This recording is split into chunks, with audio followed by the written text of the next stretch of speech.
Imagine a place where hope has been in short supply, a place far from the world's attention, in a hot and isolated desert where thousands of innocent people live between governments that have killed or neglected them. This is the story of Rukban Camp.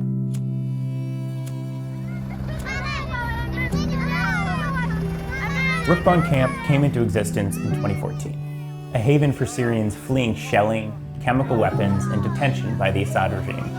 Tucked away in the desert near the Jordanian border, its remote location was seen as a refuge from the chaos of war. And the camp quickly grew to over 70,000 residents.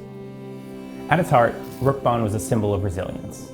Families set up tents, built makeshift homes, and tried to rebuild their lives amid the harsh desert landscape. It was a place for those who had lost everything, a place for survivors.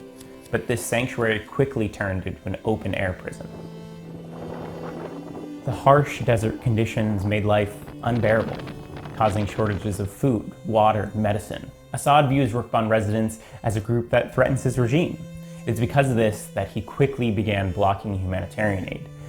Finally, in 2019, the UN sent its final aid convoy, with supplies only meant to last a month. Since then, all aid has been blocked by the Assad regime from reaching the camp, leading to the starvation of many, astronomically high prices because supplies can only be brought through smugglers, limited medical care, and loss of life.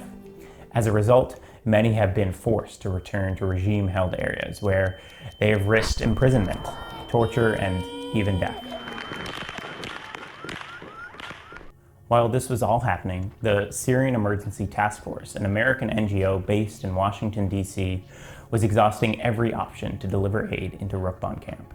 After years of work behind the scenes, on June 20th, 2023, SETF finally broke the siege on Rukban Camp. This ongoing operation is called Operation Syrian Oasis.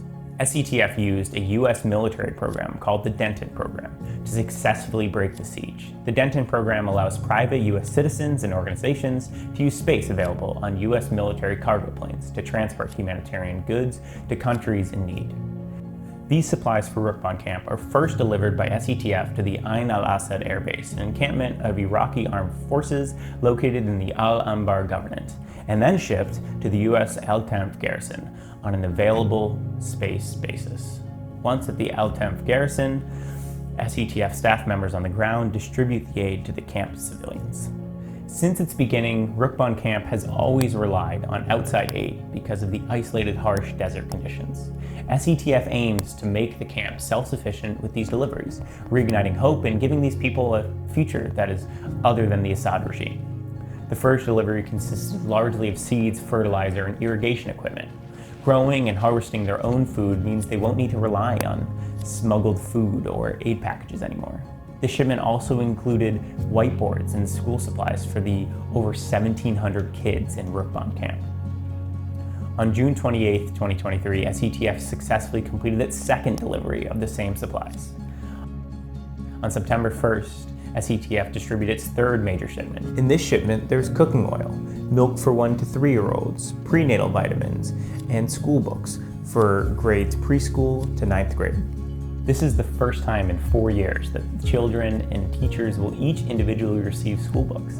In past years, kids have been taught with tattered and photocopied books, but now they have brand new books, whiteboards, markers, and pencils.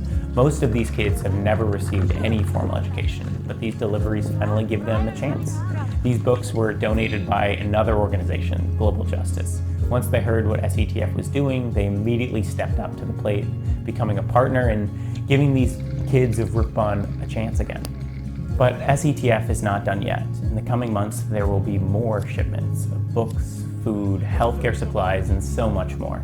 With these tools and resources, residents can start rebuilding their lives. Children can go to school, families can grow their own food, and a sense of normalcy can return. It's a reminder that even in the harshest of conditions, people can find hope and American communities can come together to overcome the most challenging of circumstances.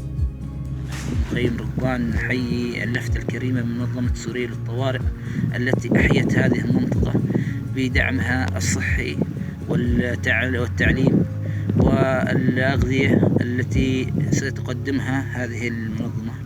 على كل المنظمة قامت بعمل فريد من نوعه.